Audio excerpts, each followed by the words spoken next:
ইয়া ওয়াইলাতা, হায় আফসোস, হায় আফসোস, আমি যদি উকবা ইবনে আবি মুইতকে বন্ধুরূপে গ্রহণ না করতাম, মুহাম্মাদের ধর্ম গ্রহণ করেছিলাম, ওই ধর্ম নিয়ে যদি আসতে পারতাম, মুহাম্মাদের কালিমা গ্রহণ করেছিলাম, কালিমা নিয়ে আসতে পারতাম, আজকে আমার কবর আযাব হতো না। যখন উকবা ইবনে আবি মুইতকে জাহান্নামে দেওয়া হবে, ওই জাহান্নামে দেওয়ার পরে সেই জাহান্নামের ভয়াবহ আযাব দেখে আফসোস করবে আর বলবেন, ইয়া ওয়াইলাতা লাইতানি লাম আত্তাখিয ফুলানান খলিলা, আই উবাই ইবনে খালব, আমি যদি উবাই ইবনে খালবকে বন্ধুরূপে গ্রহণ না করতাম, মুহাম্মাদের ধর্ম নিয়ে আসতাম, আজকে আমার আযাব হইতো না। ওই কঠিন কিয়ামতের ময়দানে জাহান্নামের আযাব থেকে আফসোস করবে, ওই দিন আফসোস করলে কোনো লাভ হবে না। জোরে বলেন ঠিক না ঠিক? এই জন্য আমি আপনাদের পায়া ধরে বলি, রে বাবা, এই দুনিয়ার জমিনে যদি আল্লাহ রাব্বুল আলামিনের 30 পারা কোরআন এই হামিউস সুন্নাহ কওমি মাদ্রাসার মধ্যে শিক্ষা দেওয়া হয়, এই কোরআনের সাথে যদি সম্পর্ক লাগাইতে পারি, এই কোরআনকে যদি মহব্বত করতে পারি, এই কোরআনকে যদি ভালোবাসতে পারি, এই কোরআন যারা শিক্ষা দেয় এদের সাথে সম্পর্ক করতে পারি, আমার আল্লাহ কোরআনের বরকতে, কোরআনের হাতিরে আমার আল্লাহ দুনিয়া এবং আখিরাতে আমার সম্মান বাড়ায়া দিবেন। সুরে বলেন ঠিক না ঠিক?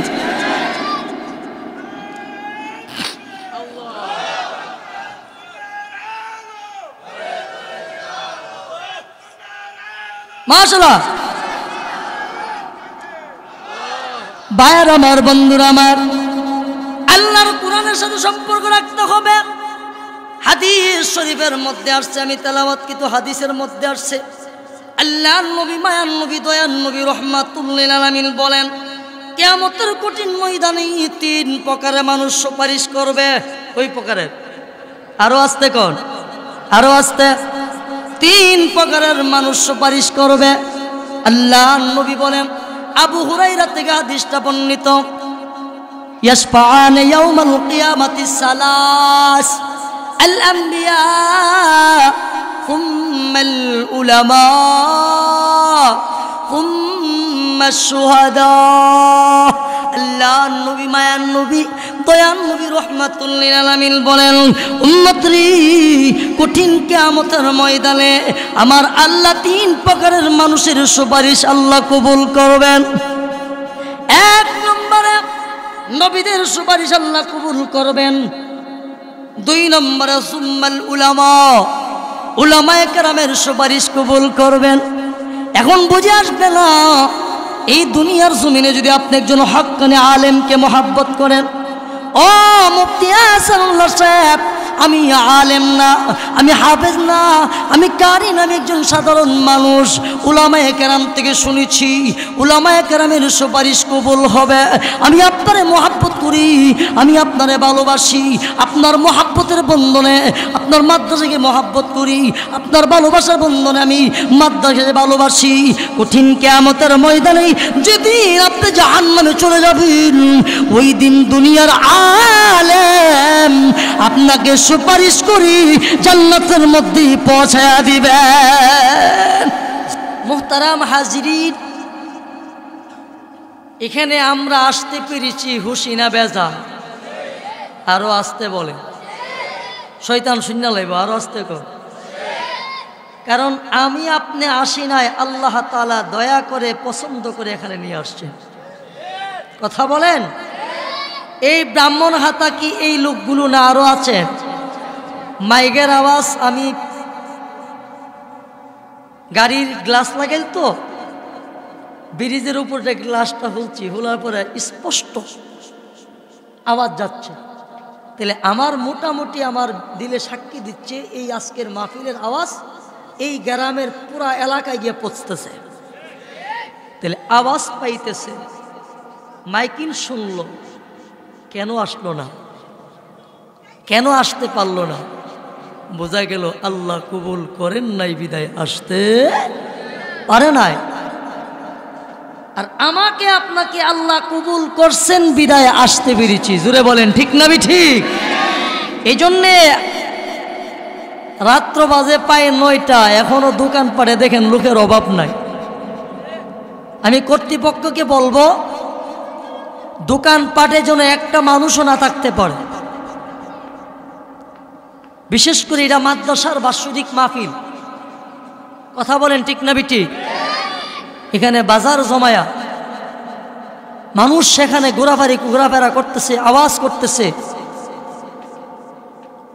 এই জন্য আমরা আওয়াজটা বন্ধ করে যেই যেখানে দাঁড়িয়ে আছি মেহেরবানি করে প্যান্ডেলের ভিতরে চলে আসি। আরে মিয়া, প্যান্ডেলের ভিতরে বসে বয়ান শুনলে সেখানে আল্লাহর রহমত নাজিল হয়। আর হুজুরে বলেন ঠিক না বেটি? রাসূল বলেন যেখানে কোরআন হাদিসের আলোচনা করা হয় নাজালাত আলাইহিমুস সাকিনা, সেখানে আল্লাহর রহমত এবং সাকিনা বর্ষিত হতে থাকে। ওয়াশিয়াতহুমুর রাহমা, আর আল্লাহ তাআলা তিনার রহমতের ফেরেশতা দিয়া বেষ্টন করে রেখে দেন। বলেন সুবহানাল্লাহ। যতক্ষণ পর্যন্ত মাহফিল চলবে এতক্ষণ পর্যন্ত আল্লাহর রহমতের ফেরেশতারা পুরা মাহফিলটাকে বেষ্টন করে রেখে দিয়েছেন। একজন ফেরেশতা আরেকজন ফেরেশতার কাঁধের উপরে, আরেকজন ফেরেশতা আরেকজন ফেরেশতার কাঁধের উপরে। যখন আখিরি মুনাজাত হয়ে যাবে, হয়ে যাওয়ার পরে ফেরেশতারা যাবেন আল্লাহ পাকের কাছে। আল্লাহ জানিনি, আরো আস্তে কর। জানার পর আল্লাহ বলবেন, ও ফেরেশতারা তোমরা কোথায় গিয়েছিলে? ফেরেশতারা বলবে, আল্লাহ ব্রাহ্মণ হাতা নারই হামিউস সুন্নাহ কওমি মাদ্রাসার 2 দিন বিবি তাফসীরুল কোরআন মাহফিলের শেষ দিনের আখেরি মুনাজাতে গিয়েছিলাম। আল্লাহ তখন ফেরেশতাদেরকে ডেকে ডেকে বলবেন, ও ফেরেশতারা বলো আমার বান্দারা কি করতেছে, কি চাচ্ছে? ফেরেশতারা বলবেন, আল্লাহ আপনার বান্দারা আপনার জাহান্নামের ভয়ে, জাহান্নাম থেকে বাঁচার জন্য জান্নাতের আশায় তারা চোখের পানি ছেড়ে ছেড়ে কাঁদতেছে। আল্লাহ বলেন, ফেরেশতারা আমার বান্দা কি আমারে দেখছে? কথা বলে না।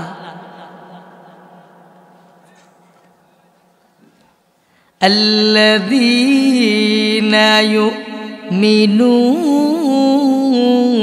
বিল গায়ব।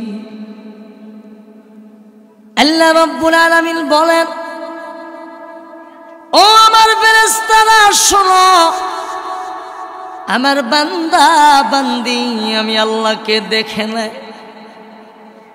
না দেখার পরে গায়েবের প্রতি বিশ্বাস স্থাপন করে আমার বান্দা বান্দি জাহান্নামের ভয়ে জান্নাতের আশায় কাঁদতেছে। ও ফেরেশতারা তোমরা সাক্ষী থাকো, আমি আল্লাহ আমার বান্দা বান্দি কি জীবনের তরে মাফ করে দিল। আল্লাহ মাফ করতে পারে কি পারে না? আর হুজুরে বলেন, এই জন্যে মোহতারাম হাজিরিন, আমরা যারা এখনো স্টলে দোকান পাটে রাস্তাঘাটে ঘোরাফেরা করতেছি, অযথা সময়টুকু নষ্ট না করে মেহেরবানি করে আমরা প্যান্ডেলের ভিতরে চলে আসি। ভাই আমার, আমি আপনাদের সামনে মহাগ্রন্থ কুরআনুল কারীমের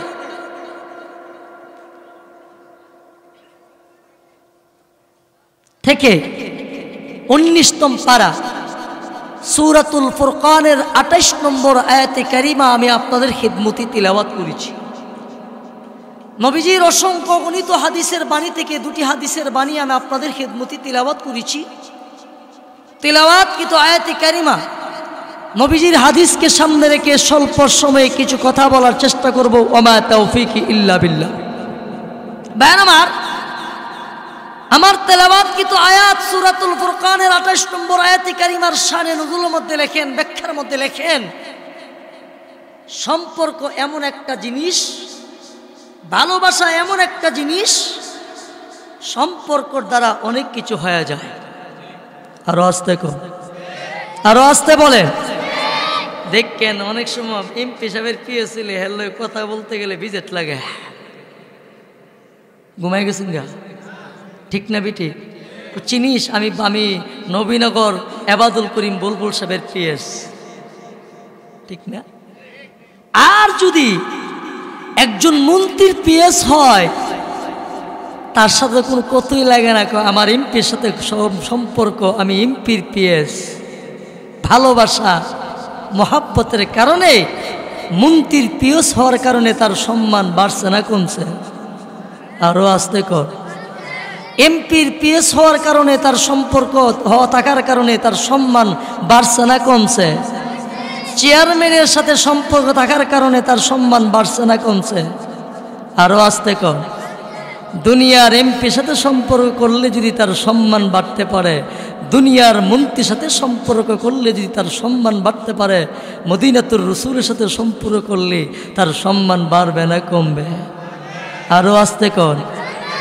আল্লাহ পাকের লোহায় মাহফুজ থেকে সংরক্ষিত কোরআন, যেই কোরআন আমার আপনার নবীর উপর নাজিল করেছে, ওই কোরআনের সাথে সম্পর্ক করলে সম্মান বাড়বে না কমবে? আরো জোরে বলেন, আরো জোরে বলেন। বাড়বে না কমবে? আমার আলোচনা শুনলে বুঝতে পারবেন, একটার পর একটা বয়ান আসবে ইনশাআল্লাহ। মক্কার একজন মুশরিক ছিল, মক্কার একজন কাফের ছিল, যার নাম হলো উকবা ইবনে আবি মুইত। সম্পর্ক এমন একটা জিনিস, দেখেন সম্পর্ক মানুষকে কিনা করে, সম্পর্ক মানুষকে জান্নাতি বানায়, আবার এই সম্পর্ক মানুষকে জাহান্নামী বানায়। জুড়ে বলেন ঠিক না বিঠিক? এই জন্যই কবি বলছেন, সাহাবতে সালে তুরা সালে কুনাত, সাহাবতে সালে তুরা সালে কুনাত, সাহাবতে তলে তুরা তলে কুনাত, এক জমানা সাহাবতে বা আউলিয়া, এক জমানা সাহাবতে বা আউলিয়া, বেতরাদ সদ তলে তো আতু বেরিয়া। সম্পর্ক এমন একটা জিনিস, ভালোর সাথে চললে ভালো হওয়া যায়, বুড়ার সাথে চললে বুড়া হওয়া যায়। জুড়ে বলেন ঠিক না বেটি? একজন ব্যক্তি যদি ভালো ব্যক্তি, আল্লাহওয়ালা, পরহেজগার, মুত্তাকি, নেককার ব্যক্তির সাথে চলে, চলতে চলতে বেনামাজি লোকটা একদিন নামাজি হয়ে যায়। জুড়ে বলেন ঠিক না বেটি? বেরোজগার লোকটা একদিন রোজাদার হয়ে যায় সম্পর্কের কারণে, সাহাবতের কারণে। জুড়ে বলেন ঠিক না বেটি? আহলুল্লাহদের সাথে সম্পর্ক লাগাইবার কারণে। ঠিক মক্কার উকবা ইবনে আবি মুইত, সে ছিল ব্যবসায়ী, মুলকে ফারস, ইয়ামান, বিভিন্ন দেশে ব্যবসা করত। অনেক সময় দেখবেন আমাদের ব্রাহ্মণহাটা নারই, আমাদের এলাকা বড় বড় ব্যবসায়ীরা ব্যবসা বাণিজ্য করে, দেখবেন 5 বছর পরে 3 বছর পরে এলাকায় এসে জেফত করে, অনুষ্ঠান করে। কথা কন, করে কি করে না? এই অনুষ্ঠানে দেখবেন এলাকার মান্যগণ্য বিশিষ্ট বিশিষ্ট ব্যক্তিদেরকে দাওয়াত করে, করে কি করে না? উকবা ইবনে আবি মুইত তার অনুষ্ঠানে, তার জেফতে মক্কার মান্যগণ্য ব্যক্তিদেরকে দাওয়াত করবেন। ওই দাওয়াতের মধ্যে 1 নম্বর যেই ব্যক্তির নামটা, 1 নম্বরে যার সিরিয়াল, তিনি হলেন মায়ার নবী, দয়ান নবী মুহাম্মদুর রাসূলুল্লাহ সাল্লাল্লাহু আলাইহি সাল্লামের নামটা আগে আসছে। উকবা ইবনে আবি মুইত আমার নবী পাকের কাছে গিয়ে নবীজিকে দাওয়াত দিলেন, ওগো নবী, আমার বাড়িতে আপনার দাওয়াত, আপনাকে দাওয়াত করা হলো, নিমন্ত্রণ করা হলো। কারণ দাওয়াত দেওয়া সুন্নত, দাওয়াত গ্রহণ করা সুন্নত। আল্লাহর নবী উকবা ইবনে আবি মুইতের দাওয়াত গ্রহণ করলেন, দাওয়াত কবুল করলেন, দাওয়াত রাখলেন। রাখার পরে নবীজি সময় মতে উকবা ইবনে আবি মুইতের বাড়িতে যায় হাজির, উপস্থিত। উকবা মনে মনে খুশি, আমার 1 নম্বরে যিনি দাওয়াতি ছিলেন আব্দুল্লাহর ছেলে মুহাম্মদ, মুহাম্মদে আরবি আমার বাড়িতে আসছে, মনের মধ্যে বড় আনন্দ, খুশি। খাবার লেডি, খাবার উপস্থিত। আল্লাহর নবী বলেন, উকবা, তুমি দাওয়াত দিয়েছ, আমি দাওয়াত রেখেছি, তোমার বাড়িতে আসছি। উকবা রে, শোনো, তুমি হলে বেদিন, তুমি হলে মুশরিক, তুমি হলে কাফের, যতক্ষণ পর্যন্ত তুমি ইসলাম গ্রহণ না করবে, ইসলাম কবুল না করবে, এতক্ষণ পর্যন্ত আমি নবী তোমার খাবার খাইতে পারি? আর হুজুরে বলেন, পারি? উকবা পড়ছি নি বেশ কথা বলেন। এখন আমাদের মুফতি হাসানুল্লাহ সাহেব, এই মাদ্রাসার প্রতিষ্ঠাতা প্রিন্সিপাল, আমাদেরকে দাওয়াত দিয়েছেন। এখন যদি আমরা বয়ান না করে চলে যাই, বাস্তবে কোনো সমস্যা আছে? কথা বুঝেন না আপনারা? কথা কোন ঠিক না বেটি? কিরি দাওয়াতি মেহমান দাওয়াত করলো, আসলো, তিলে বয়ান করলো, কেন গেলো গা? মনে এখানে কে আছে? কোনো কিন্তু আছে। আল্লাহর নবী যায় যখন এই কথা বললেন, উকবার সমস্যায় পড়ে গেছে। এখন কি করব? মুহাম্মদের ধর্ম গ্রহণ করব কি করব না? যদি ধর্ম গ্রহণ করি ওই দিক দিয়ে আমার বন্ধু রাগ হয়ে যাবে, আর যদি মুহাম্মদের ধর্ম গ্রহণ না করি না খেয়ে চলে যাবে, মানুষ আমাকে ধিক্কার দিবে, মানুষ সমালোচনা করবে। এখন কি করব? এই চিন্তাই করে উকবা ইবনে আবি মুইত আল্লাহর নবীর সামনে কালিমা পড়ে মুসলমান হয়ে গেছে। কি হয়েছে? নবী খুশি, খাবার খেয়েছেন। নবীজি খাবার খেয়ে উকবা ইবনে আবি মুইতের বাড়ির থেকে নবীজি চলে গেছে। দেখবেন আমাদের অনুষ্ঠানে কে আসলো কে আসলো না, বাড়ির মালিক খবর নিয়ে দেখলো এই ব্রাহ্মণ খাতা নারুর আমার সবচেয়ে মহাব্বতের একজন বন্ধু, আমার সবচেয়ে মহাব্বতের একজন প্রিয় ব্যক্তি আসলো না। সবাই আসলো, কি ব্যাপার? ফোন দিছে, বন্ধু তুমি কোথায়? বন্ধু ফোন ধরে না, বারংবার ফোন দিচ্ছে, ফোন ধরে না। পরের দিন বন্ধুর বাড়িতে যে খবর নেই, এমন আছে না নাই? কথা বোঝেন না আপনারা? এমন আছে না নাই? আও ইমানদার মুসলমান আমার বাবারা, আখিরি জামানার নবী, মায়ার নবী, দয়াল নবী, রহমাতুল আলামিনের কালিমা গ্রহণ করেছে। নবীজি উকবার বাড়ির থেকে খাবার খেয়ে চলে আসছে। নবীজির মনে বড় খুশি, উকবা ইসলাম গ্রহণ করেছে, কালিমা গ্রহণ করেছে। আর ওই দিক দিয়ে উকবা ইবনে আবি মুইতের একজন দুনিয়ার বন্ধু ছিল, দুনিয়ার দোস্ত ছিল, যার নাম হলো উবাই ইবনে খালদ। কুরআনের দুশমন, নবীর দুশমন, ইসলামের দুশমন। সম্পর্ক এমন একটা জিনিস, মহাব্বত এমন একটা জিনিস। আমার ভাইয়েরা, বাবারা, উকবা ইবনে আবি মুইত এমন একজন ব্যক্তির সাথে সম্পর্ক স্থাপন করেছিল, এমন একজন নবীর কালিমা গ্রহণ করেছিল। ওই কালিমা নিয়ে যদি চলতে পারত, উকবা দুনিয়াতে হতো দামি।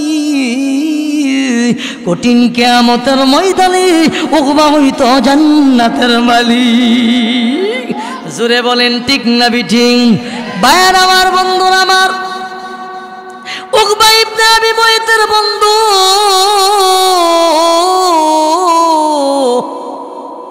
উবাই ইবনে খালদ তার বাড়িতে আসে নাই। পরের দিন সকালবেলা বন্ধুর বাড়িতে দৌড়াইয়া গিয়া হাজির। বন্ধু আমার দাওয়াতে, আমার বাড়িতে সব দাওয়াতি মেহমান গিয়েছে, তুমি আমার সবচেয়ে মহাব্বতের বন্ধু, তুমি আমার জানের জান, তুমি গেলা না, কারণটা কি জানতে চাই। এবার উবাই ইবনে খালদ বলে, বন্ধু শোনো, আমি তোমার বাড়িতে জিতেছিলাম, আমি রাস্তায় যে খবর পাইলাম তুমি নাকি আব্দুল্লাহর ফোলা মুহাম্মদের ধর্ম গ্রহণ করে বেদিন হয়ে গেছ। নাউজুবিল্লাহ কইতেন না? আরো জোরে কর। ও বন্ধু, আমি জিতেছিলাম, রাস্তায় যে খবর পাইলাম তুমি নাকি মুহাম্মদের ধর্ম গ্রহণ করে ফেলছ। যাও যাও, তোমার সাথে আমার সম্পর্ক বিচ্ছিন্ন করে দিলাম, আজ থেকে তোমার সাথে আমার কোনো সম্পর্ক নাই, তুমি মুহাম্মদরে নিয়ে চলল। দেখেন আমরা সমাজে, তুই দোস্ত আমার লোক বাদ দিস, তাহলে মিলছ, তুই হের লই চলিস, আর আমাকে চাইস না, যা বাইর। ও মা, ঠিক না বিটি? বলে কি বলে না? উকবা ইবনে আবি মুইতের বন্ধু বলেছেন, বন্ধু রে, ও বন্ধু, তোমার সাথে আমার সম্পর্ক বিচ্ছিন্ন করে দিলাম, তুমি মুহাম্মদকে নিয়ে চলবা, আমার সাথে কোনো সম্পর্ক নাই। এবার উকবা ইবনে আবি মুইত বলেন, বন্ধু তুমি রাগ করিও না, মনে কোনো কষ্ট নিও না, তবে শোনো না, আমি মুহাম্মদের কালিমা স্বেচ্ছায় গ্রহণ করি নাই, বিপদে বইরা। নাউজুবিল্লাহ, বিপদে বইরা। আরে শোনো, তুমি রাগ করো না, আমি মুহাম্মদের ধর্ম স্বেচ্ছায় গ্রহণ করি না, বিপদে বইরা। হ্যাঁ, কোনো কথা বুঝছে, বুঝার পরে বুঝি না, তুই আবার কহ, আবার বলো। আরে শোনো, মুহাম্মদকে আমার বাড়িতে দাওয়াত দিয়েছিলাম, মুহাম্মদে আরবি আমার বাড়িতে যে বলতেছে যদি মুহাম্মদের চেহারা মুবারকে থুতু দিয়ে আসবা। ও আমার বাবারা, উকবা আমার নবীর সাথে সম্পর্ক করেছিল, ওই সম্পর্ক অড্ড করে দেওয়ার জন্য, দুনিয়ার বন্ধুরে খুশি করার জন্য, দুনিয়ার বন্ধুত্ব ঠিক রাখার জন্য আমার মায়ার নবী, দয়ার নবী রহমাতুল্লিল আলামিনের বাড়ির দিকে রওনা। উবা সম্পর্ক রাখতে পারে নাই। ওই যে কালো বেলাল, যেই বেলালের কোনো নামগন্ধ ছিল না, বংশের কোনো পাওয়ার ছিল না, ব্যক্তির কোনো পাওয়ার ছিল না, মানুষ বলতো কালা কাউয়া বলে আখ্যায়িত করতাম। ওই বেলালে হাবশি ইসলামের পদ্ধতি আসার কারণে, মুহাম্মদ আর আবিসের সম্পর্ক স্থাপন করার কারণে আমার আল্লাহ কেমন সম্পর্ক বাড়াইয়া দিয়েছেন, আমার আল্লাহ কেমন মর্যাদা বাড়িয়ে দিয়েছেন, আমার আল্লাহ কেমন ইজ্জত বাড়াইয়া দিয়েছেন। আমার নবী যখন মেরাজে গিয়েছিল, মেরাজে যাওয়ার পরে আল্লাহ নবী, মায়ার নবী, দয়ার নবী বেলাল হাবশির পায়ের জুতার আওয়াজ নবীজি শুনতেছিল। আল্লাহ নবী বলেন, ও বেলাল, কি আমল করলি রে, যেই আমলের কারণে আমি নবী মেরাজে যাইয়া জান্নাতের মধ্যে তোমার জুতার আওয়াজ পেতেছিল। বেলাল আমার নবীর সাথে সম্পর্ক করার কারণে কেমন সম্মান আল্লাহ বাড়াইয়া দিয়েছে। এবার দুনিয়ার বন্ধুত্ব ঠিক রাখার জন্য উকবা ইবনে আবি মুইত আমার মায়ার নবী, দয়ার নবী রহমাতুল্লিল আলামিনের বাড়ির মধ্যে হাজির হয়ে যায়। ডাক দিলেন, মুহাম্মদ আরবি আছেননি? সাহাবীরা বলেন, ইয়া রাসূলুল্লাহ, হাবিবাল্লাহ, ওগো নবীজি, উকবা ইবনে আবি মুইত আসছে। নবী মনে বড় খুশি, গতকালকে ইসলাম গ্রহণ করেছে, কালিমা গ্রহণ করেছে। আমার উকবা আসছে, মনে কোনো পরামর্শের জন্য আসছে। দাও, আমার উকবাকে আসার অনুমতি দিয়ে দাও, পারমিশন দিয়ে দাও। উকবা ইবনে আবি মুইত আমার নবীর সামনে যায় বলেন, মুহাম্মদ গো, আমি গতকালকে ইসলাম গ্রহণ করেছিলাম, কালিমা গ্রহণ করেছিলাম, আমি পারলাম না। এই মুহূর্তে তোমার ধর্ম, তোমার ইসলাম উদ্ধ করে দিয়ে গেলাম। আরো আসতে কোন, কালিমা উদ্ধ করে দিয়ে গেলাম। যেই মাত্র আমার নবীর চেহারা মুবারকে তুতু দিতে যাবে, এমন সময় আল্লাহ বলেন, জিবরাইল রে, ও জিবরাইল যাও আমার বন্ধুর মাঝে আর উকবার মাঝে একটা গোপন পর্দা দিয়ে দিবি। জিবরাইল রে, আমার বন্ধুর কালিমা উদ্ধ করে দিয়ে যাবে, আমার বন্ধুর চেহারা সামনে তুতু দিবি। এটা হতে পারে না, এটা হতে পারে না, তুমি গোপন পর্দা দিয়ে দাও। উকবা ইবনে আবি মুইত কালিমা উদ্ধ করে দিয়ে যখন চলে আসবে, এমন সময় আমার নবী আফসোস করে বললেন, যা উকবা, যা যা, কালিমা উদ্ধ করে দিয়ে গেলি, জানে উকবা যা, তোর দুনিয়া বরবাদ, পরকাল বরবাদ। নবী বদদুয়া করেছে, কবুল হবিনি? আরো আস্তে কর। তাফসীর কিতাবে লেখেন, নবী বলছেন তোর দুনিয়া বরবাদ, পরকাল বরবাদ। বদরের যুদ্ধে উকবা ইবনে আবি মুইত তার বন্ধু উবাই ইবনে খালদ দুই কমবক্ত মারা গেছে। শেষ নি ডেব্বের কথা কন, শেষ নি মারা গেছে। বলছিল তোর পরকাল বরবাদ, তোর আখিরাত বরবাদ। এই পরকালের কথাটি আমার তেলাওয়াত কিন্তু আয়াতের মধ্যে আল্লাহ পাক রব্বুল আমিন উল্লেখ করেছেন। আল্লাহ বলেন, ইয়া ওয়াইলাতা লাইতানি লাম আত্তাখিয ফুলানান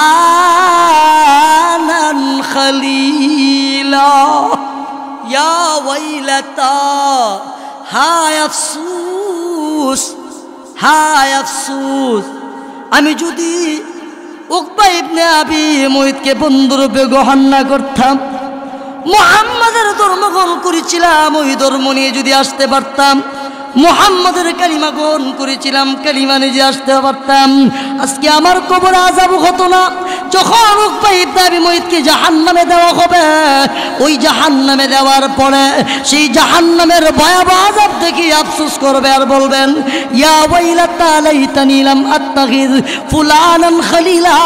আই উবাই ইবনে খালব, আমি যদি উবাই ইবনে খালবকে বন্ধুরূপে গ্রহণ না করতাম, মুহাম্মাদের ধর্ম নিয়ে আসতাম, আজকে আমার আযাব হইতো না। ওই কঠিন কিয়ামতের ময়দানে জাহান্নামের আযাব থেকে আফসোস করবে। ওই দিন আফসোস করলে কোনো লাভ হবে না। জোরে বলেন ঠিক না ঠিক? এই জন্য আমি আপনাদের পায়া ধরে বলি, রে বাবা, এই দুনিয়ার জমিনে যদি আল্লাহ রাব্বুল আলামিনের 30 পারা কোরআন এই হামিউস সুন্নাহ কওমি মাদ্রাসার মধ্যে শিক্ষা দেওয়া হয়, এই কোরআনের সাথে যদি সম্পর্ক লাগাইতে পারি, এই কোরআনকে যদি মহব্বত করতে পারি, এই কোরআনকে যদি ভালোবাসতে পারি, এই কোরআন যারা শিক্ষা দেয় এদের সাথে সম্পর্ক করতে পারি, আমার আল্লাহ কোরআনের বরকতে, কোরআনের হাতিরে আমার আল্লাহ দুনিয়া এবং আখিরাতে আমার সম্মান বাড়ায়া দিবেন। সুরে বলেন ঠিক না ঠিক?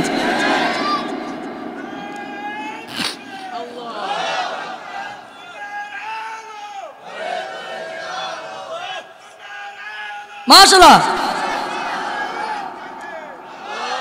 ভাইয়ের আমার, বন্ধুরা আমার, আল্লাহর কোরআনের সাথে সম্পর্ক রাখতে হবে।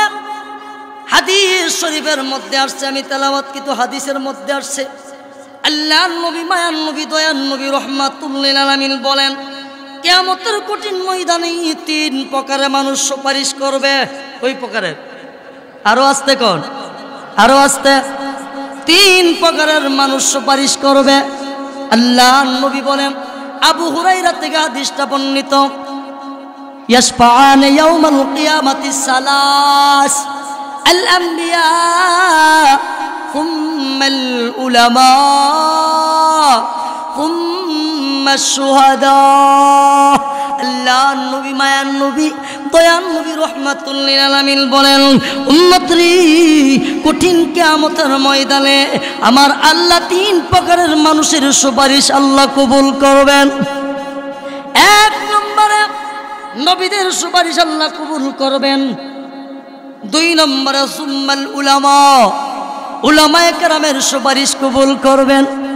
এখন বুঝে আসবে না, এই দুনিয়ার জমিনে যদি আপনি একজন হক্কানি আলেমকে মহব্বত করেন, ও মুফতি আহসানুল্লাহ সাহেব, আমি আলেম না, আমি হাফেজ না, আমি কারি না, আমি একজন সাধারণ মানুষ, উলামায়ে কেরাম থেকে শুনেছি উলামায়ে কেরামের সুপারিশ কবুল হবে, আমি আপনারে মহব্বত করি, আমি আপনারে ভালোবাসি, আপনার মহব্বতের বন্ধনে আপনার মাদ্রাসাকে মহব্বত করি, আপনার ভালোবাসার বন্ধনে আমি মাদ্রাসাকে ভালোবাসি। কঠিন কিয়ামতের ময়দানে যেদিন আপনি জাহান্নামে চলে যাবেন, ওই দিন দুনিয়ার আলেম আপনাকে সুপারিশ করি জান্নাতের মধ্যে পৌঁছায়া দিবেন। জোরে বলেন ঠিক না ঠিক?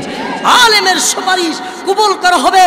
আজকে আলেমদেরকে দেখলে কষ্ট হয়, আলেমদেরকে দেখলে অ্যালার্জি সৃষ্টি হয়, আজকে উলামায়ে কেরামকে জেলের ভেতরে রাখা হয়।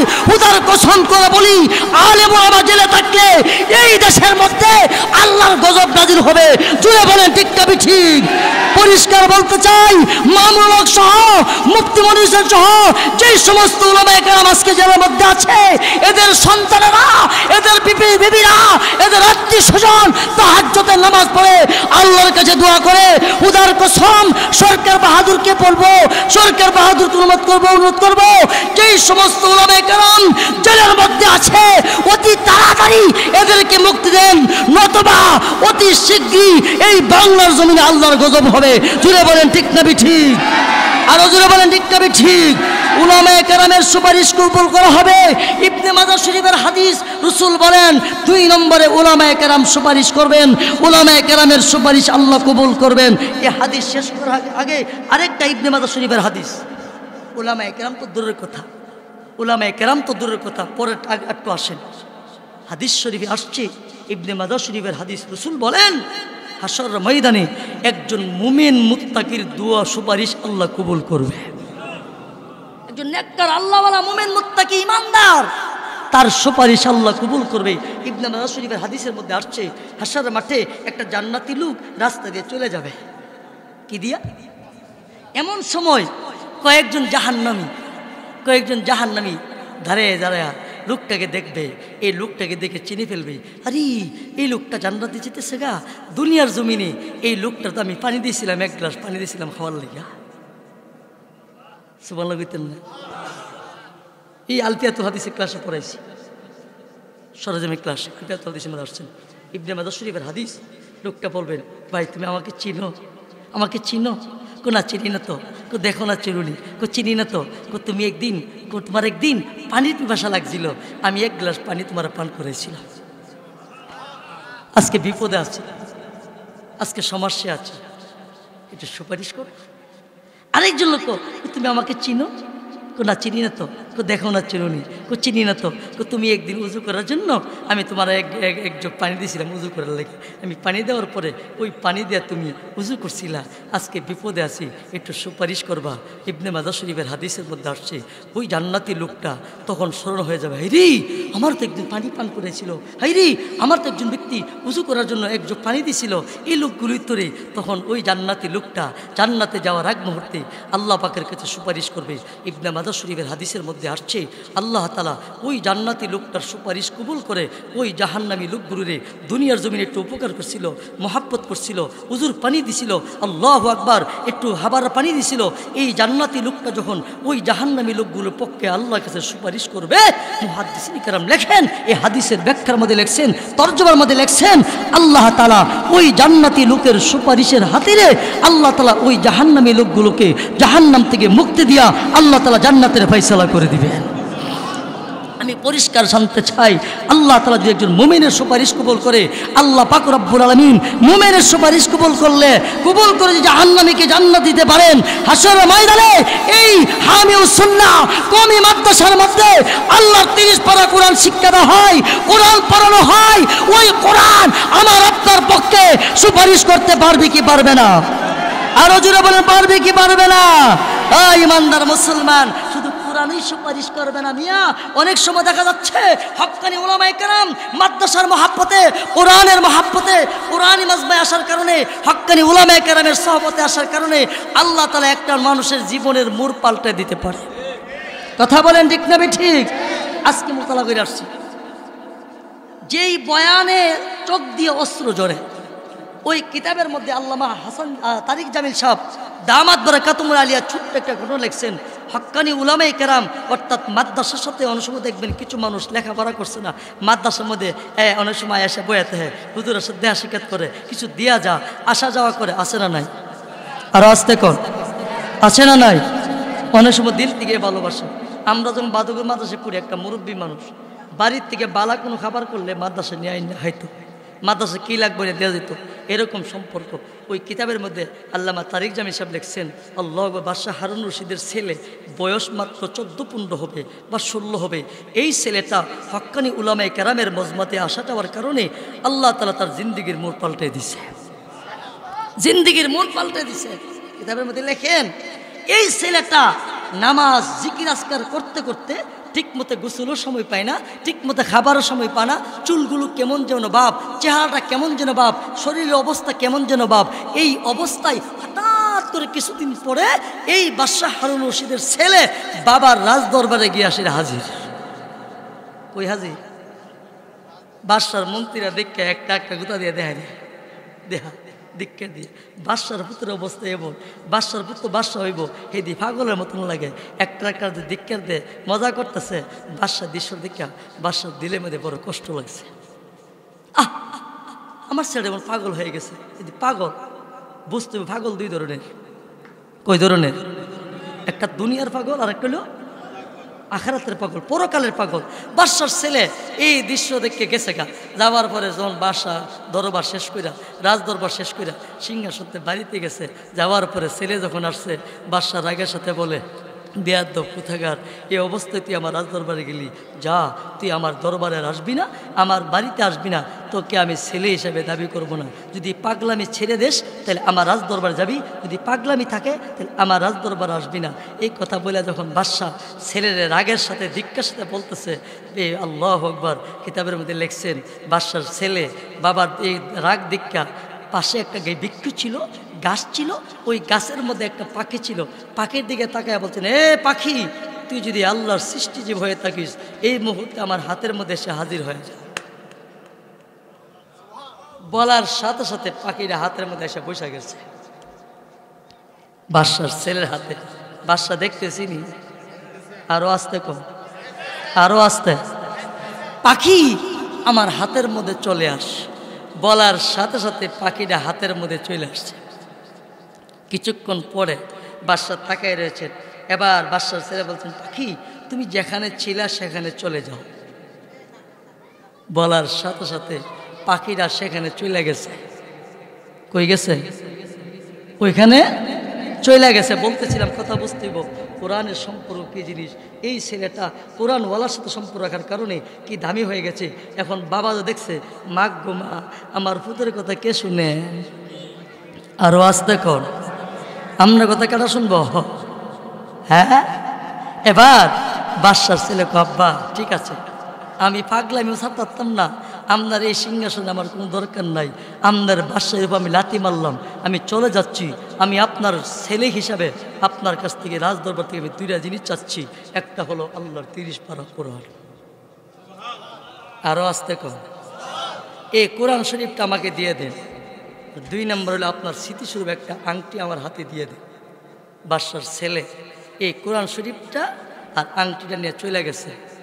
কিতাবের মধ্যে লেখেন, হ্যাঁ, আবু আমের বুসসিরম বুস্তাসরের সবচেয়ে বড় বুজুর্গ আল্লাহওয়ালা আবু আমের বুসসির রহমতুল্লাহ আলাই, তিনার বাড়িতে একটা বিল্ডিং ছিল। এই বিল্ডিংয়ের পাশে যে বাউন্ডারি ছিল, এই বাউন্ডারিটা দশা পড়ে গেছে। আবু আমের বুসসির রহমতুল্লাহ এই বাউন্ডারিটা দেওয়ার লাগা বুস্তাসরের বাজারে গেছে, রাজমিস্ত্রি তালাশ করতো। গিয়া লোকদেরকে বলতেছেন, ভাই এই বাজারে একটু রাজমিস্ত্রি আছে? বাজারের লোকেরা কো, ভাই ওই যে ছেলেটা বসে বসে কোরআন শরীফ পড়তেছে, তেলাওয়াত করতেছে, এই ছেলেটা কাজ করতে পারে, রাজমিস্ত্রি জানে, হেরে নিয়ে যাও। আবু আমের বুঝতে বলেন, যুবকটা কাছে গিয়ে বললাম, বাবা আমার বাড়ির একটা দেওয়ার দস্যা পড়ে গেছে গা, বিল্ডিংয়ের পাশে একটা বাউন্ডারি ছিল, বাউন্ডারি পড়ে গেছে গা, তুমি কি মিস্ত্রি করবা? যুবকটা কো, আল্লাহ তোমার এর লেগে বানাইছে। সুবহানাল্লাহ কইতেন না? আমি কাজ করব, যাব, শর্ত হলো আমাকে 2 দিরহাম টাকা দিবেন আর আজান পড়লে আবার নামাজের সুযোগ দিয়ে দিবে। আবু আমের বুসসি কো, এমন মিস্ত্রির দরকার? বাবা ঠিক আছে, তোমার 2 দিরহাম টাকা দিবে, চলো। আবু আমের বুসসি রহমতুল্লাহ আলাইহি বলেন, ও দুনিয়ার লোকেরা শোনো, এই যে যুবকটা বাদশাহ হারুনুর রশিদের ছেলে, যখন আবু আমের বুসসি রহমতুল্লাহ আলাইহির বাড়িতে গিয়ে কাজ শুরু করে দিলেন, আবু আমের বুসসি রহমতুল্লাহ আলাইহি বলেন, আল্লাহর কসম করে বলি, আমি দূর থেকে দৃশ্যটা তাকায় দেখতেছিলাম, এই যুবকটা এত সুন্দর মতে কাজ করতেছি। এই যুবকটা সকাল থেকে নিয়ে সন্ধ্যার ভিতরে এমন পরিমাণ কাজ করেছি, 3 জন রাজমিস্ত্রি মিলে এরকম পরিমাণ কাজ করতে পারবে না। আমি দূর থেকে তাকা দেখি এই যুবকটা নিয়ে ইটটা লাগা, আর কি যেন জবান দিয়া পড়ে রে, জবানটা কোনো বন্ধ নাই, জবান দিয়া মাওলার জিকির চলতেছে। আবু আমের বুসসি রহমতুল্লাহ আলাইহি বলেন, ওই যুবকটার প্রতি সন্তুষ্ট হইয়া আমি সন্ধ্যাবেলা এই যুবকটার জন্য 6 দিরহাম টাকা নিয়ে বললাম, বাবা তুমি নাও, তোমার কাজের প্রতি সন্তুষ্ট হইয়া আমি তোমাকে 6 দিরহাম টাকা দিয়ে দিলাম। আবু আমের বুসসি দেওয়ার পরে যুবকটা বলে, না না, আমি শর্তের বাইরে কোনো কাজ করতে পারি না, তবে আমি 2 দিরহামের শর্ত করেছি। 2 দিরহাম টাকা নিয়ে 4 দিরহাম টাকা ফিরাইয়া যুবকটা চলে গেছেন। আবু আমের বুসসি বলেন, এমন রাজমিস্ত্রি আমের পাবো না, যেই রাজমিস্ত্রি কাজ করে আমার মাওলার জিকিরও করে। আবু আমের বুসসি বলেন, আমি পরের দিন সকালবেলা বাজারে গেলাম, যে দেখি ওই যুবকটা নাই, এই রাজমিস্ত্রি নাই। আমি লোকদেরকে বললাম, ভাই এই যুবকটা এখানে বৈশা বৈশা আল্লাহর কোরআন পড়তো, আল্লাহর কোরআন তেলাওয়াত করতো, এই যুবকটা কই? এই যুবকটা যে নাই। লোকেরা বলেন, শোনো গো, এই যুবকটা আগামী শনিবারের আগে এইখানে আর আসবি না। আবু আমের বুসসি বলেন, না না, আমি যুবকের জন্য অপেক্ষা করতেছিলাম, আগামী শনিবার কোন দিন আসবে রে, আর যুবকটাকে নিয়ে আমি বাড়িতে কাজ করাবো। আবু আমের বুসসি রহমতুল্লাহ আলাইহি বলেন, পরের শনিবারে যখন সকালবেলা পুসরার বাজারে গেলাম, যে দেখি যুবকটা বৈশা বৈশা আল্লাহর কোরআন তেলাওয়াত করতেছে। আমি যুবকদের বললাম, বাবা শোনো না, ও বাবা শোনো, আমি তোমার জন্য অপেক্ষা করতেছিলাম। গত শনিবারে যে কাজ করেছিলি আমার বাকি কাজটা করার জন্য শোনাম। এবার যুবকটা আবু আমের বসরি বলেন, শর্ত মনে আছে নিকো? মনে আছে, চলেন। যুবকটা যাইয়া আবু আমের বসরি রহমতুল্লাহ বাড়িতে দ্বিতীয় শনিবারে কাজ করলেন। আবু আমের বসরি রহমতুল্লাহ বলেন, যুবক কেমন সুন্দরভাবে কাজ করেছেন, আমি তার প্রতি সন্তুষ্ট হইয়া আবার দ্বিতীয় শনিবারে আমি তার জন্য 4 দিরহাম টাকা নিয়ে গেলাম। যা বললাম, বাবা আমি তোমার খুশির সাথে 4 দিরহাম টাকা দিয়ে দিলাম। যুবক বলে, না না, আমি শর্তের বাইরে টাকা নিতে পারি না, আমি যে শর্ত করি যে শর্ত টাকা নিব। আবু আমের বসরি রহমতুল্লাহ আলাইহি বলেন, এই যুবকটা 2 দিরহাম টাকা নিয়ে চলে গেছে। আবু আমের বসরি রহমতুল্লাহ বলেন, আমি দেখলাম এই যুবকটা আরেকদিন আনতে পারলে আমার কাজটা কমপ্লিট হয়ে যাবে। আরো জোরে কর, আরেকদিন যুবককে আনতে পারলে কাজ কি শেষ, কমপ্লিট। আবার আমার তো জানা আছে শনিবার আগে এখানে যুবকটা আসে না, আবার তৃতীয় শনিবারে গেছেন, গিয়া দে যুবকটা নাই। আবু আমের বসরি বলেন, কিরে এই যুবকটা কই? লোকদেরকে বলতেছেন, ভাই এই যুবকটাকে দেখছেন? না। কিছুক্ষণ পরে একটা মানুষ সাওয়ারি নিয়ে আসতেছে, বলছেন, ভাই একটা যুবক যেখানে বাজারে বসে থাকতো এই যুবকটা কই? যুবকটা আসে নাই, এই যুবকটা মৃত্যুর সাথে পাঞ্জা লড়তেছে। কিসের সাথে? আবু আমের বসরি রহমতুল্লাহ বলেন, যুবকটা কোন জায়গায় আছে? ও যে পাহাড় দেখা যায়, পাহাড়ের কিনারে এই যুবকটা জঙ্গলের কাছে নিচে পাশেই শুয়ে আছে। আবু আমের বসরি বলেন, আমি সওয়ারি দিয়া ওই পাহাড়ের প্রান্তরে যাইয়া এই যুবকটার কাছে গেলাম, যাইয়া দিয়ে যুবকটা একটা ইট মাথার দিয়া শুয়ে আছে। কি মাথার দিয়া? ইট মাথার দিয়ে শুয়েছে। আবু আমের বসরি বলেন, আমি যুবকটার সালাম দিলাম, আসসালামু আলাইকুম রহমতুল্লাহ। যুবকটা সালামের জবাব দিচ্ছে না। আমি গুইরা যুবকটার মুখ বরাবর যা সালাম দিছি, আসসালামু আলাইকুম রহমতুল্লাহ, যুবকটা ঠোঁটটালাইরা বলছেন, ওয়ালাইকুম আসসালাম ও রহমতুল্লাহি ওয়া বারাকাতু। আবু আমের বসরি বলেন, ও যুবকটার মাথাটা ইটের থেকে সরাইয়া আমি আমার উরাতের মধ্যে নিয়ে রাখছি। রাখার পরে যুবক বলে, না, আমার মরার পর তো আমার মাটিতে শুয়ে দেওয়া হবে, দুনিয়ার এই উরাতের শান্তি শান্তি না। এই কথা বলে আবু আমের বসরি বলেন, যুবকটা আমার উরাত থেকে তার মাথাটা নিয়ে ইটের মধ্যে রাখতেছেন। আমি দেখতেছি যুবকটার শ্বাস বন্ধ হয়ে আসতেছে। আমার মনে হয় যুবকটা আর বাঁচবে না। যুবকটা আমার সামনে বলতেছেন, ও আল্লাহর বান্দা, ও আল্লাহর বান্দা শোনো, আমার মনে হয় আমি বাঁচবো না, আমি পৃথিবীর থেকে বিদায় হয়ে যাব। বিদায় হয়ে গেলে আপনার কাছে আমার 2টা দরখাস্ত। 1 নম্বর দরখাস্ত হলো, আমি মরে গেলে আমার গোসল দিয়া আমার যে কাপড়টা আছে এই কাপড়টা দিয়ে কাফনের ব্যবস্থা করবেন। আর 2 নম্বর হলো, আমার এই নেন কোরআন শরীফটা, এই নেন আমার হাতের আংটিটা, এই 2টা জিনিস আপনার কাছে আমানত দিলাম। আমার বাবা বলছে না, দেখেন এই জামানার বাদশাহ হারুন রশিদের কাছে এই 2টা আমানত বুঝাই দিয়া বলবেন, বুঝাইয়া বলবেন, পরদেশি একটা যুবক এই 2টা জিনিস আপনার কাছে দিয়া বলছেন, আপনি যেন পরকালমুখী হইয়া মরেন, দুনিয়ামুখী না হইয়া মরেন, এই ওয়াজটা আপনি ওই লোকটারে কইরা দিবেন। আবু আমের বসরি বলেন, এই যুবকটা আমাকে শর্ত করার সাথে সাথে আমি তাকায় দেখি যুবকটা পৃথিবীর থেকে বিদায় হয়ে গেছে। আবু আমের বসরি বলেন, আমি যুবকটারে গোসল দিয়া কাপড় পরে গায়ে যে জামাটা ছিল ওই কাপড়টা পরাইয়া আমি যুবকটারে দাফন করে আমি বাড়ির দিকে রওনা। কিন্তু আমি বাড়িতে আসলাম, আমার ঘুম ধরে না, আমার চোখে ঘুম আসে না। হাইরে, এই যুবকটা তো পৃথিবীতে বিদায় হয়ে গেছি। আমার কাছে 2টা আমানত দিয়েছি, একটা হলো আল্লাহর 30 পারা কোরআন, 2 নম্বর হলো আংটিটা। আমি কেমনে বুঝাইয়া দিব?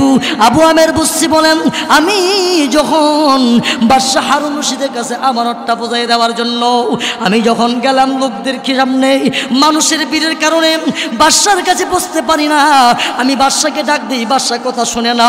তখন আমি চিন্তা করে দেখলাম, যতই বারংবার বাদশাকে ডাকি বাদশা আমার ডাক শুনবে না। তখন আল্লাহু আকবার, আবু আমের বসরি বলেন, ইয়া আমিরাল মুমিনিন, হে আওলাদে রাসূল, ইয়া আমিরাল মুমিনিন, হে আওলাদে রাসূল, যেই মাত্র আউলাদ রাসূল শব্দটা বাদশা হারুন রশিদের কানে গিয়ে পৌঁছলো। তাকায় দেখেন কে রে আমারে ডাক দিয়েছে। বাদশা হারুন রশিদ বলেন, দারোয়ান, ওই যে লোকটা আমাকে ডাক দিয়েছে মুসাফির, কোথায় বাড়ি কোথায় ঘর, এই লোকটারে মেহমান ঘরে নিয়ে রাখো, মেহমানের ব্যবস্থা করো, মেহমানদারি ব্যবস্থা করো। আবু আমের বসরি বলেন, আমাকে সেই মেহমান ঘরে নিয়ে গেলেন। এখন আমার মনে বড় আনন্দ, আমি আমানতটা বুঝে দিতে পারবো, আমি আমানতটা দিতে পারবো। হাইরি কিছুক্ষণ পরে বাদশার সব কাজগুলো শেষ করেন। বাদশাহ যখন আসলেন বিশ্রাম করবেন এমন সময় বলেন, ও দারোয়ান যাও ওই মুসাফিরটাকে আমার কাছে নিয়ে আসো। এবার দারোয়ান গিয়ে বলেন, মুসাফির গো, বাদশাহ বড় প্যারাশানের মধ্যে আছে, টেনশনে আছে, বেশি কথা বলিয়েন না, অল্প কথার মাধ্যমে বাদশার কাছে শেষ কথা শেষ করে ফেলবেন। এমন সময় আবু আমের বসরি বলেন, না না, আমি যতই লম্বা করি না কেন বাদশা কষ্ট পাবে না। এমন দুইটা জিনিস আমার কাছে আসে, এমন দুইটা জিনিস আমার কাছে আছে, যে জিনিসগুলো দেখলে বাদশা পাগল পারা হয়ে যাবে। আবু আমের বসরি রাহমাতুল্লাহ আলাইহি বাদশার সামনে গিয়ে সালাম দিলেন, আসসালামু আলাইকুম ইয়া আমিরুল মুমিনিন, হে আওলাদুর রাসূল, আল্লাহর রাসূল, আমি আপনার সামনে হাজির। কেন আসছেন? এই নিন আপনার একটা আমানত। যখন কোরআনুল কারীমটা দিলেন, হাতের থেকে আংটিটা দিয়ে দিলেন, আমার কথা বুঝে থাকলে বলুন তো দেখি, বাদশা চিনবে কি চিনবে না? আরো আসতে পিছনের তারা কইলা, যেই মাত্র কোরআনুল কারীম দেখলো, বাদশার দিলের মধ্যে দাও দাও করে যেন আগুন জ্বলতেছে। বাদশা কান্দার বলেন, ও মুসাফির, বলো না এই কোরআনুল কারীম কোথায় থেকে নিয়ে আসলাম, কই পাইলা, আমি কারণটা জানতে চাই। আবু আমের বসরি রাহমাতুল্লাহ আলাইহি বলেন, বাদশাহ, এটা আপনার একটা আমানত। একটা যুবক ছেলে আমার বাড়িতে 2 দিন কাজ করছিল। বাদশাহ কান্দার বলেন, তোমার কত বড় সাহস, আমি বাদশাহ হারুন রশিদের ছেলে দিয়া কাম করাইলা, আমি আপনার ছেলে যে চিনি না গো, আমি দিন মজুর মনে করে, রাজমিস্ত্রি মনে করে কাজ করাইছি। তবে শুনেন না, এই যুবক সাধারণ যুবক না, এই যুবক সাধারণ যুবক না, এই যুবক যে আল্লাহর ওলি, এর মধ্যে কোনো সন্দেহ না। আবু আমের বসরি রাহমাতুল্লাহ আলাইহি বলেন, বাদশাহ 2 দিন আমার বাড়িতে কাজ করাইছি, কিন্তু আমি টাকা দেখি যুবকটা কাজ করে বালু সিমেন্ট দিয়ে মশলা দিয়া যখন ইটটা লাগাইতে যাই, আমি টাকা দেখি লাগাইতে দিন হই রে, ইটটা মশলার সাথে কামড় দিয়া ধরতে দিন হই না। 2 দিন কাজ করেছে, আরেকদিন কাজ করলে শেষ হয়ে যাবে, যুবকটা সন্ধান পায় না। আমি খবর লাগাইলাম, যুবকটা সন্ধান পায়, যুবকটার কাছে গেলাম, যা দেখি যুবকটার অবস্থা, এই যুবকটা পৃথিবীতে বিদায় হয়ে গেছে। আমি যুবকটার কাফন দাফনের ব্যবস্থা করেছি, কিন্তু যুবকটা মৃত্যুর আগ মুহূর্তে এই 2টা জিনিস আমার কাছে দিয়ে বলছেন আপনার কাছে পৌঁছায় দেওয়ার জন্য। আর এই যুবকটা বলছে আপনারে বলে দেওয়ার জন্য, আপনার জন্য দুনিয়ামুখী না হইয়া, দুনিয়ার পাগল না হইয়া, পরকালের পাগল হইয়া, আল্লাহর পাগল হইয়া যেন কবরে যান। এই কথা বলার সাথে সাথে যুবকটা পৃথিবীর থেকে বিদায় হয়ে গেছে। আমি আপনাদেরকে জানতে চাই, এই যুবকটা যদি কোরআনওয়ালার সাথে সম্পর্ক রাখার কারণে, কোরআনওয়ালার সাথে সম্পর্ক করার কারণে যদি এই যুবকটা আল্লাহওয়ালা হইতে পারে, এই যুবকটা যদি নেককার হইতে পারে, এই হামিউস সুন্নাহ কওমি এই বাতে হামিউস সুন্নাহ কওমি মাদ্রাসার ছোট্ট ছোট্ট বাচ্চারা উযু করে 4 রাকাত 6 রাকাত তাহাজ্জুদ নামাজ পড়ে আল্লাহু আকবার কোরআন যখন তেলাওয়াত শুরু করি ওই কোরআনের তেলাওয়াতের বরকতি এই ব্রাহ্মণঘাটা জমিনে কবরস্থানে যত মুর্দাগান শুয়ে আছে এই কোরআনের তেলাওয়াতের বরকতি আমার আল্লাহ আযাব মাফ করতে পারে।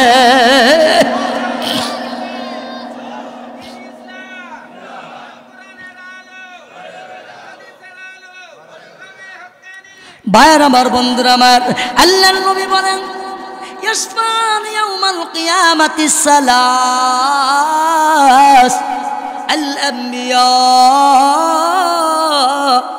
থুম্মাল উলামা থুম্মাশ শুহাদা।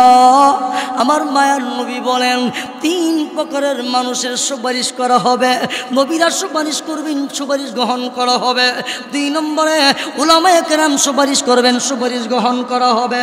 3 নম্বরে ও শুহাদা শহীদগণ সুপারিশ করবে, শহীদদের সুপারিশ গ্রহণ করা হবে, শহীদদের সুপারিশ গ্রহণ করা হবে।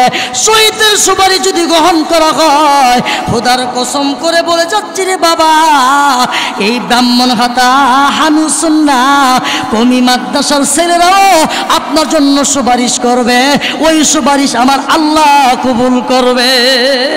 সুরে বলেন ঠিক না ঠিক? এই জন্য এই দ্বীনি প্রতিষ্ঠান মাদ্রাসাগুলো যতদিন থাকবে এই কওমি মাদ্রাসাগুলো আল্লাহু আকবার এই মহিউস সুন্নাহ কওমি মাদ্রাসা থেকে আল্লামা ফখরে বাঙ্গাল বের হবে, বড় হুজুর বের হবে, মুফতি আমিনী বের হবে, চরমরে পিসা বের হবে। জুড়ে বলেন ঠিক না ঠিক? এই সমস্ত দ্বীনি প্রতিষ্ঠান মাদ্রাসাগুলো যতদিন থাকবে উলামায়ে কেরাম থাকবে, উলামায়ে কেরাম থাকবে, দুনিয়া থাকবে, মাদ্রাসা থাকবে না, উলামায়ে কেরাম থাকবে না, উলামায়ে কেরাম থাকবে না, দুনিয়া থাকবে না। জুড়ে বলেন ঠিক না ঠিক? এই দ্বীনি প্রতিষ্ঠান মহিউস সুন্নাহ এই হাফিজিয়া মাদ্রাসা টিকে থাকুক আমরা চাই কি চাই না? কে কে চাই হাতটা লাগে দেখান। নারে তাকবীর, নারে তাকবীর। দিন ইসলাম, দিন ইসলাম, আল কোরআনের আলো, আল হাদিসের আলো, আলেম ওলামা যেখানে, পীর মাশায়েখ যেখানে, মসজিদ মাদ্রাসা যেখানে, ব্রাহ্মণঘাটা হামিউস সুন্নাহ কওমি মাদ্রাসা। নারে তাকবীর। হাত নামা। এই মাদ্রাসা টিকে থাকুক আমরা চাই। হাদিসে রাসূল বলেন ক্বালা রাসূলুল্লাহ সাল্লাল্লাহু আলাইহি সাল্লাম ইদা মাতাল ইনসান ইনকাতা আনহু আমালুহু ইল্লা মিন সালাসা মিন সাদাকাতিন জারিয়া আও ইলমিন ইউনতাফাউ বিহি আও ওয়ালাদুন সালিহুন ইয়াদউ লাহু আও কামা ক্বালা আন-নাবিয়্যু সাল্লাল্লাহু আলাইহি ওয়াসাল্লাম। আল্লাহর নবী মায়ার নবী দয়ার নবী বলে উম্মত শোনো, মানুষ যখন পৃথিবীতে বিদায় হয়ে যায় সব আমলনামা বন্ধ হয়ে যায়। মিন সালাসা ইল্লা মিন সালাসা। রাসূল বলেন 3টা আমল বন্ধ হয় না। 1 নম্বর আমল হলো মিন সাদাকাতিন জারিয়া, মসজিদ মাদ্রাসা নির্মাণ করে গেলেন, মাদ্রাসা দিয়ে গেলেন। আমি মনে করব আজকে আসানুল্লাহ মুফতি আসানুল্লাহ সাহেব থাকবে না, তিনার ভাই মহসিন সাহেব দুনিয়াতে চলে গেছি, তিনি চলে যাবেন, বাবা নাই মা নাই, তিনিও চলে যাবেন, কিন্তু মাদ্রাসা থাকবে। এই মাদ্রাসা দেওয়ার পরে আমরা যারা এই মাদ্রাসার সঙ্গী হইয়া 1000 টাকা দিয়া, 2000 টাকা দিয়া, 5000 টাকা দিয়া, 10,000 টাকা দিয়া এই মাদ্রাসাকে নির্মাণ করব। আল্লাহর নবী বলেন সদকা জারিয়া।